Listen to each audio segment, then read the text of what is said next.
Hoshuluza, hoshuluza, kulezo ntaba stimela, siqonde Khosi Mampuru. Hoshu yabaleka, Kumaluyeza stimela, siqonde Khosi Mampuru. Welcome to another episode of The Dissection. There was an important witness at the ad hoc committee yesterday who showed that several red flags were ignored in the awarding of the tender to Medicare 24 Tshwane District. What a strange name. This tender was formerly awarded to Momentum Health, a company with a long-standing history of healthcare provision in South Africa. They gave it to this entity, Medicare 24 Tshwane District. I mean, just from the name alone, I would have disqualified because that's Oshkari. That's Oshkari from there. But the witness came to defend the decision, but inadvertently was able to demonstrate that the awarding of that particular contract was Hoshkari from the beginning.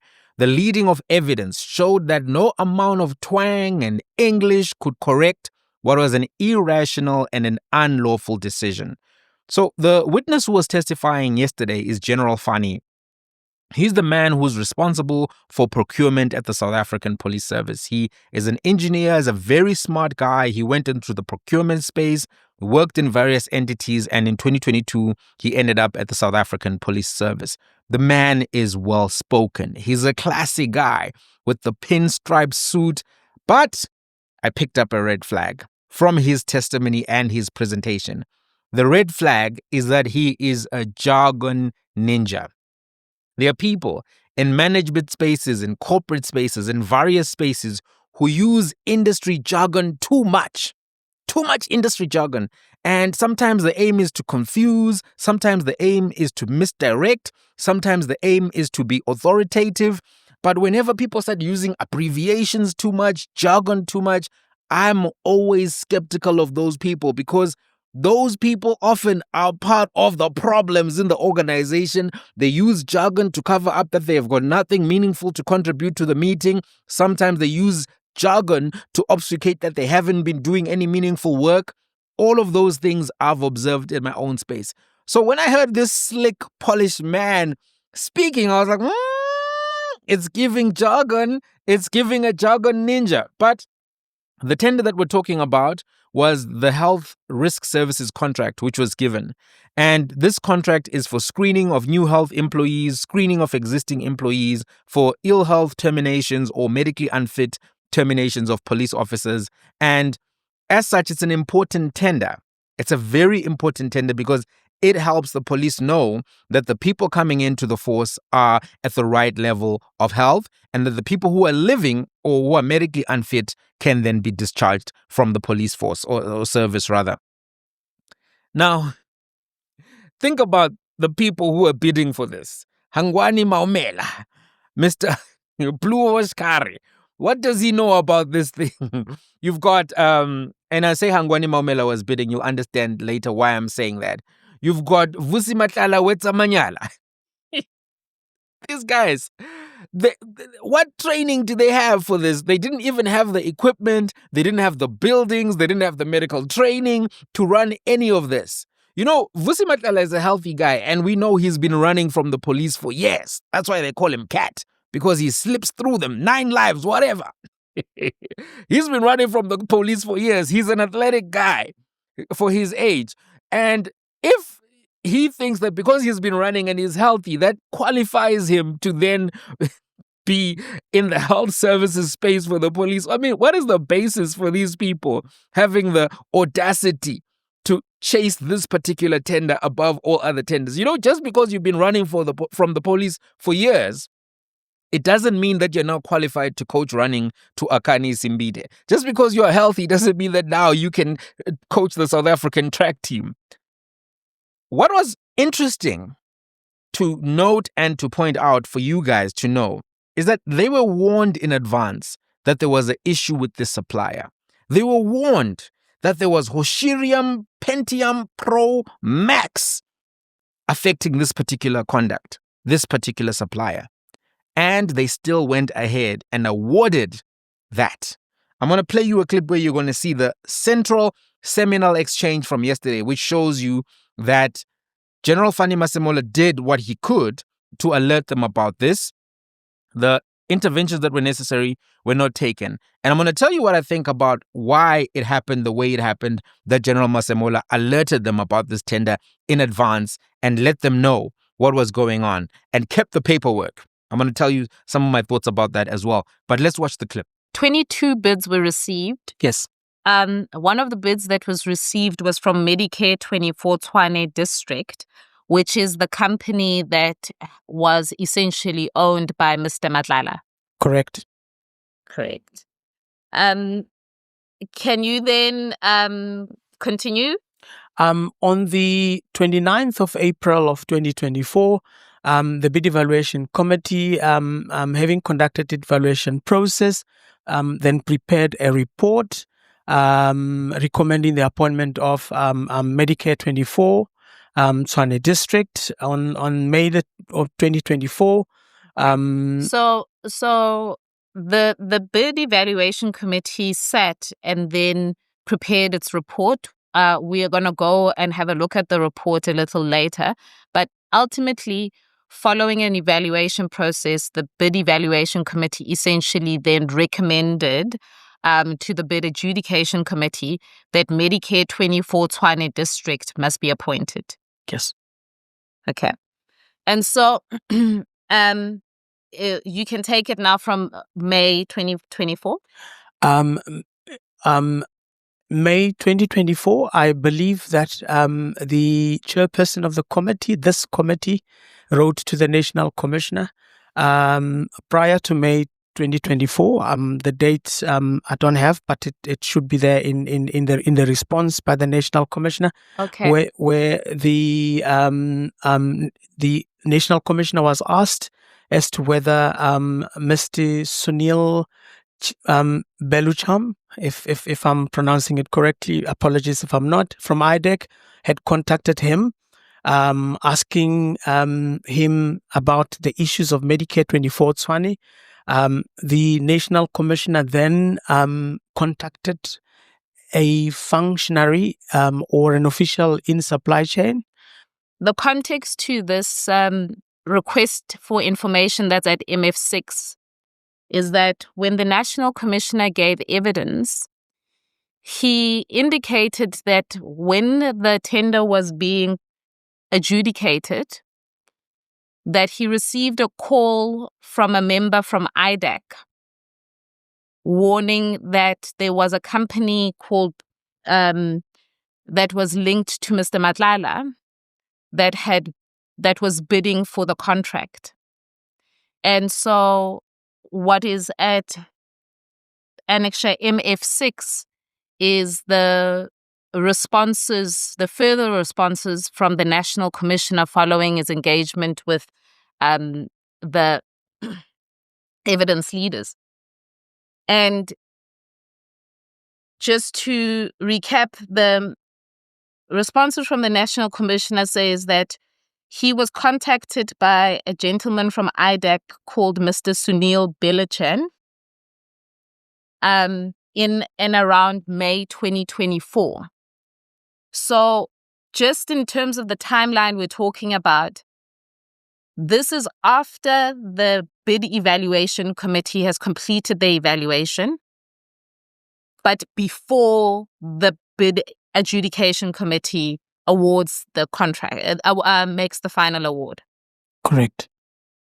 And what the National Commissioner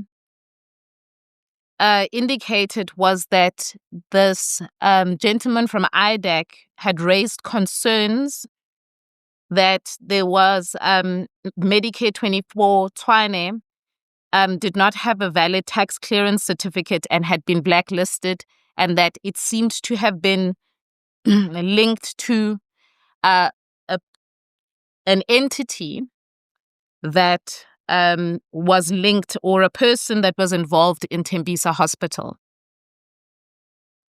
So you were then indicating that from this response, he said that he spoke to an official. Yeah, he had not spoken to me. He has spoken to the official in my absence. I was on leave at the time, and National Commissioner was assured that there is nothing untoward with regards to the evaluation process. When we started, I'll just mention that part here because it's critically important, even though we are not dealing with the adjudication process. When the bid adjudication set and we did the declaration, it would appear that the bid adjudication committee members did not know of any concerns that were raised by IDEC. Because when I called upon for them to declare, none of them had any declarations to make with regards to this contract. Neither did I have any declaration because it was unknown to me that this concern had been raised with the National Commissioner. Yes, but it had been raised with the National Commissioner. Who's the official that the National Commissioner says that he spoke to? Well, in his letter, in his response to the chairperson of this committee, the National Commissioner has indicated that he had spoken to Major General Hankins. Yes. And in what capacity was Major General Hankins acting at the time? I was on leave. She was acting as the Divisional Commissioner of Supply Chain. So then, despite those, the concerns were raised, then proceeded to the adjudication. The unknown to the bid adjudication committee, the tender was tabled to the bid adjudication committee for adjudication, and we did sit as the adjudication committee to adjudicate. Here are my reflections on yesterday and a recap of my thoughts about what happened yesterday. So, firstly, I think that the evidence leader did a good job in making sure that the public would understand how procurement works. The evidence leader did a good job in showing the different levels and stages of negligence that occurred in the dealing of this particular tender application. And I think what I saw as a problem, and this is something that often happens in corporate and state-owned enterprises, it's what I would call laziness and soft life-ism. Soft life-ism. What am I talking about? I'm calling it laziness and soft life-ism because I've seen so many people when I was in business school and also in this very same ad hoc committee processes who want to keep things at a high level. No, let's keep it high level. You know, Shamila Batoyi was talking about how, no, at a high level, they told me at a high level. They asked her, did you read the IDEC issues pertaining to General Kumalo? No. It was at a high level. They asked Andrea Johnson. She also had some things that she was talking about that happened at a high level. People who want to just keep things at a high level oftentimes haven't read the document, haven't done the due diligence, are trying to just make the meeting go fast so that they can go back to whatever they were doing or go back home or whatever. Soft life-ism. They only want to say yes, no, have the tea, have a nice chat about golf, etc., and then go back to their luxury cars or whatever the case may be. They're not really interested in the granular detail. This whole process being reduced to a decision matrix, just a table that is ticked yes, no reasons were compiled to explain the decision, which is not in line with the Promotion of Administrative Justice Act known as PAJA. And in a different video, I've explained to you how the provision of reasons is very important when a decision of this nature is made. And this whole, high-level soft life-ism is a weird thing because it's different from what I've read about in business management books. If you read about Drucker, you read about all of these other business scholars that speak on process and operations management, project management, there's a detail orientation that is emphasized. And this is why sometimes I think we see the levels of mismanagement in certain entities. It's just because the people at the top are not doing the due diligence that they have to do because they don't want to have a difficult meeting. They don't want to read, tons of paperwork. But that's the nature of the job. Management work is work. It's not just sitting in a meeting saying yes, no, maybe, and having an interesting debate. You're supposed to come to those meetings adequately prepared. Even at Amazon, they require people to read a 6-page document prior to any meeting that happens. It's the 6-page methodology that they use there. And I loved it when I read about it because, number one, the person has to prepare this comprehensive 6-page document. Number two, then they have to defend it in a meeting for 30 minutes. Now, what this guy was describing, General Fani, is a system where all of the stuff is being done outside of the meeting. They just want to come to the meeting, yes, no, and then they move on to the next thing. And you do feel important and powerful. And yes, you are important and powerful, but that kind of a process to me has never been impressive to me. You need to go back to Drucker principles. You need to go back to all of the principles that are taught at business school. And nobody runs a successful company. If you read autobiographies or biographies of certain people, you'll see that the business leaders who excelled were very detail-oriented. You read about Tim Cook, he's a process ninja. And there's a book about him that I think it's a 3 or 4 year old book at this particular moment. So that approach, I don't buy it, and I don't think it's a good approach. Now, this bid adjudication committee streamlined the process too much, in my view, because they wanted to live a soft life at work. Soft life is not for the office. It's for the home. There are certain places where you need to go hard and be thorough so that you can have a soft life. It's not supposed to be a philosophy for everywhere. Athletes, for example, they have to put their bodies on the line in every match so that they can have, a valuation that is so high that they can then make this monthly income that allows them to live soft off the pitch. In the gym, you're supposed to go hard. On the pitch, you're supposed to go hard. In the office, you're supposed to go hard. Just imagine if cops themselves are pursuing soft lives. We'd judge them, right? Because we'd say these police officers are not capable to run after criminals, etc., etc. So we want to see cops who are healthy. We don't want stomach out, chest in. We want chest out, stomach in, right? That's what the man said in one of his famous speeches. And it's justified. It's valid. You wouldn't accept, what can we call low effort or low intensity work from athletes, from doctors. So why should it be expected from anybody in the management stream, the C-suite? I don't think it should be, and I don't think it's the appropriate philosophy or ethos to use. And clearly, when it's not done properly, you end up with the problems that we are discussing today, and you end up with people like Matlala winning bids, and it's not actually him, it's actually Hangwani. So they didn't take the role seriously of making sure there was full compliance for the companies that went through. I don't believe that the warning from the National Commissioner about this company could have been lost in communication. I don't think so. It's my view that the warning from the Commissioner was willfully ignored. And I think in so doing, these people actually walked into a trap. We've been talking about Big Five and all of that. If I could describe the Commissioner as an animal, I would choose the hippo. Why would I choose the hippo? Because it's a very strong and dangerous animal, but it looks so cuddly. It looks so cute. You just wanna hug a hippo. You wanna kiss a hippo. Don't do that. A hippo can chase you down and maul you to death. It is one of the most powerful animals. And even the crocodiles know not to mess with the hippo.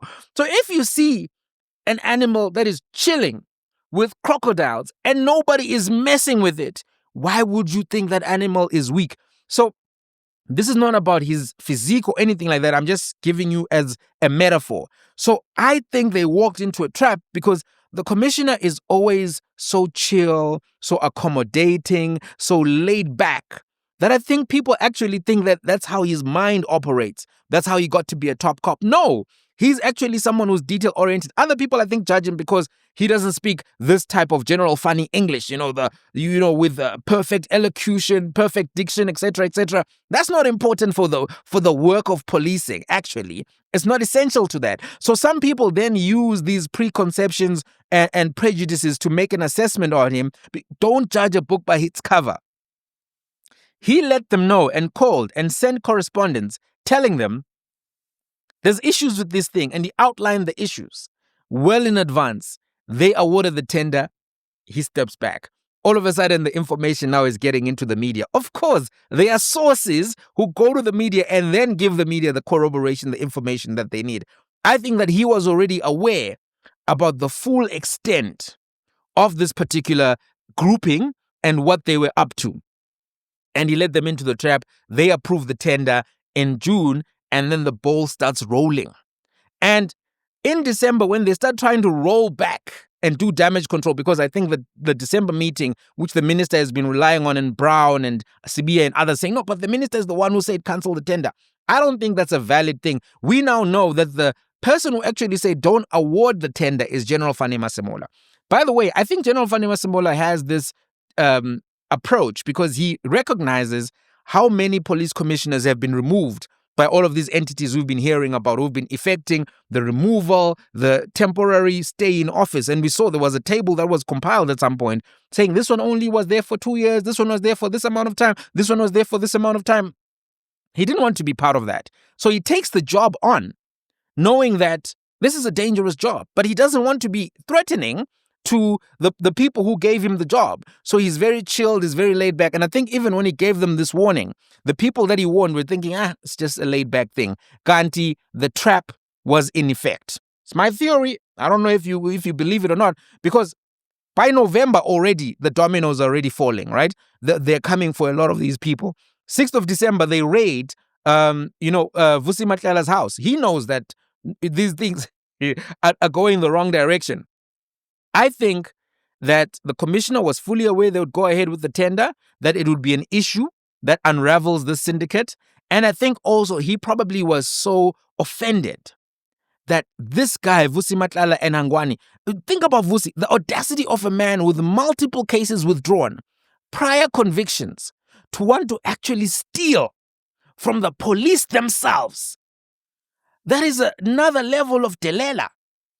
That is another level of delela. I mean, that is the same level of delela when the Nyaupe addicts are stealing from their own homes. Steal from your own mother. Just think about it. This criminal wants to steal from the police. The police, the place where they're supposed to be enforcing the law. That's who you want to get a tender from? If I was the commissioner, I definitely would have cracked the whip on these guys. And clearly, the ball was set in motion, which cracked the whip. Because there's no way he wouldn't have, after he gets the call from IDAC or whatever the case may be, actually looks into Vusi Matlala thoroughly and understands who they're dealing with. There's no way. He was very aware who this guy was. So I think that the December meeting that was taken late in December to audit the tender which the minister requested, that was damage control. By the time an article appears in the media, the stakeholders and the implicated persons have probably been in conversation with journalists for a while. And the journalists themselves have probably been in conversation with sources for a while. And we know there are a lot of intelligence operatives who are implicated or involved in this hoshkari behavior. So by the time that this gets to where it gets, the people are already aware that, hey, they're onto us actually. We need to do something about this. The minister said the reason why they did this was because of the media report. But I don't think that would have been the first time he would have been aware that there were problems with this particular issue, because in their circle, all of the people who are having conversations, the Brown Mokhotzis, etc., they would have been aware. That is my reasonable assumption. I think this was a strategic retreat. It was damage control. I also say so because if you don't accept my first, argument or averment around why I think it was damage control, think about the timeline as well. The raid of the Matlala properties had happened on the 6th, Molefe as well. The raid of Cat VIP happens 2021, thereabouts of December as well. And then, was it 18 or 19 or 2021? You get the picture. There was this appreciation that GCI Ops was moving on Matlala, and they were trying to devise strategies. Brown Mokhots is messaging Matlala, messaging the police minister, saying that he thinks that they've got a development, major development, etc. They're trying to advise about IPID and the IPID guy. What can we do with the IPID guy? Trying to get Matlala and his wife to say that they were assaulted by GCI Ops, stole a Rolex. All of those things are happening. So the block was hot by the time that the audit request is made by the minister to review the tender.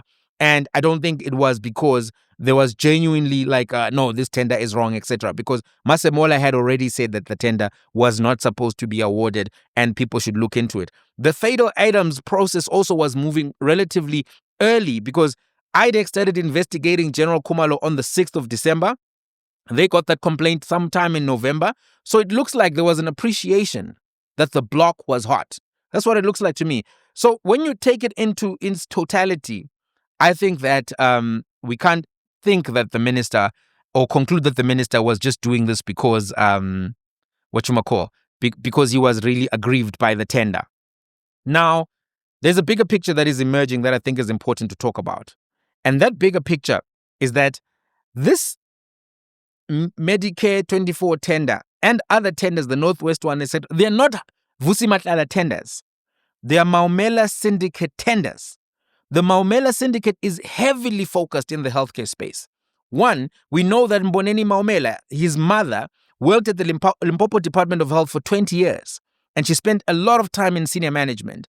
And in my view and my theory of the case, just a theory, the mom is part of the trust, etc., who's benefited from the proceeds of this activity. My theory is that that's where the modus operandi was developed. She's the lady who went to high school with President Ramaphosa. He says that he remembers her from high school. He met her then outside Hangwani's house by coincidence, but she went to high school with him.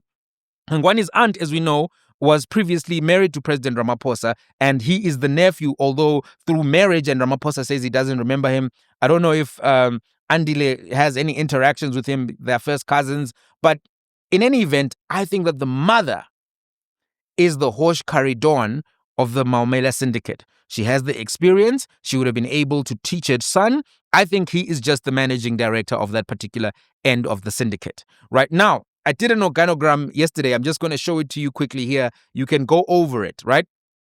But as you're looking at the organogram, the Gauteng Department of Health is also where they did a lot of damage. So we see that the methodology comes out of Limpopo Department of Health, goes into Gauteng Department of Health. Tembisa Hospital is chosen as one of the cash cows of this particular syndicate. Other hospitals have also been mentioned. We know that billions are taken out of this particular system. We know that Babita is killed for trying to block this particular activity in 2021. We are 5 years later to 4 years later. Nobody has been arrested in terms of the masterminds of this particular thing.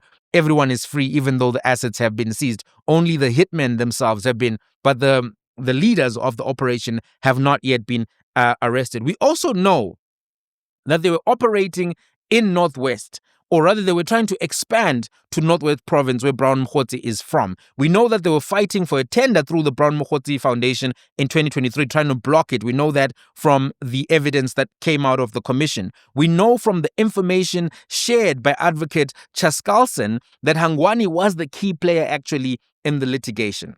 We know that there was this fight for this 72 million rand a month tender to provide for catering services for particular hospitals in the Northwest for a period of 4 years, right? At the various facilities there, which amounts to a tender of 864 million per year. We know that Brown Mokgotsi said that Vusi Matlala helped him with the tender, that they used his foundation to make it look like the losing bidder was not involved when they were getting that interdict, which they lied, saying that it was urgent, but it wasn't actually urgent, right? And we know that the bidder who lost that particular bid and then went to get the interdict was actually Alu Construction and Supply. And we know that Maumela is the one who owns that company. That company, even this year, was bidding for another tender in Northwest with over 1 billion rand. So he's still trying to get tenders, this guy. They're still trying to roll out their operation. They've even gone back to court the same way that they did in 2023 to interdict the current winner of this particular 2025 tender. So these activities have not stopped. The Maumela Syndicate has not stopped. Now, why do I say that the Medicare 2024 tender is a Maumela tender, not a Matlala tender? He's the front. Why do I say that? We know from the information from Advocate Chaskalson that Hangwani Maumela and Vusi Matlala were talking about this Medicare 24 tender. Why would Matlala be explaining anything to Maumela if he's not involved, right? Also, from the conversation, what we hear from Advocate Chaskalson is the following. Vusi Matlala was sending messages to Maumela accounting for every payment from SAPS to on the Medicare 24 tender. He was accounting. He was reporting to his boss, to his supervisor. Therefore, it would be inconceivable for us to conclude that he is the main guy here, right? His handler is Maumela. He is just a guy who is the front. And we also know that they've done this before because Cat VIP was a company where Matlala and Hangwani Maumela registered it together. And then I think Maumela recognized that he actually made a mistake and he removed himself within 4 days from being a director of that company. But the record was already there. And now we know from the commission that there's information in those text messages showing that Matlala was explaining to Maumela, his supervisor, about this particular contract. So it's not correct for us to say that the Medicare 24-20 SAPS tender is a Vusi Matlala tender. That he was fronting for Hangwani Maumela based on the information that we've given. The man whose face is still obscure, whose mother, you can't even see a picture of her. You know, there's an interesting side note. I don't think it's material at this point, but I thought I should tell you. It's probably a coincidence because we've seen now that the Maumela Syndicate is very involved in healthcare. Limpopo Department of Health, Gauteng Department of Health, Northwest Department of Health. Guess what? It's not material, but I thought you should know it. It's probably a coincidence. Mr. Douglas Ramaphosa, the brother of Cyril Ramaphosa, the younger brother of Cyril Ramaphosa, is also in the healthcare space. There's a new hospital in Johannesburg called the Johannesburg Surgical Hospital. I think it's on the way to Cresta or something. It's a new private hospital opened in 2023, and it has been founded by investors. It has 36 specialist doctors.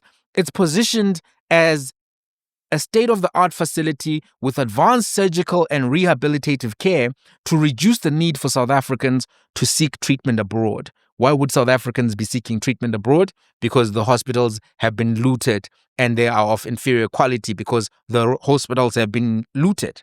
So Mr. Douglas Ramaphosa, interesting man, is the chairman of a pharmaceutical company, BGM Pharmaceuticals, also healthcare space, chairman at the Johannesburg Surgical Hospital.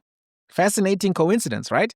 The irony is that the Maumela Syndicate has destroyed the public healthcare system to such an extent that there is now increased demand for private healthcare, which is now ironically being provided by the president's own younger brother, who also, according to media reports, is a member of the ANC. Isn't that fascinating? Isn't that an interesting coincidence? I'm not saying connect any dots. Don't hear what I'm not saying. I'm just saying, wow, all of these relatives, distant relatives, all in the healthcare space, and some of them in the healthcare space in a way that can only be described as Hoshirism, Hoshinanigans. They are presidents of Hoshkanistan, some of these ones, because the Hoshkari behavior is at another level. But, hey, that's what happened in Parliament yesterday. Nobody was buying that guy's story. The members of Parliament, really, it was interesting to watch just because it was a very good communicator with a bad argument and bad explanations. But he was twanging. Delivery, I salute him. Sophistication, I salute him. Jargonese, he speaks Jargonese fluently, that guy. And Jargonese is the language of jargon. Fluent Jargonese, but the answers were just not materializing. So I'm going to leave it there, guys. I'll catch you in the next one later today, and we'll continue having conversations. Let's meet in the comments. But I hope that you can see clearly now the horse is gone.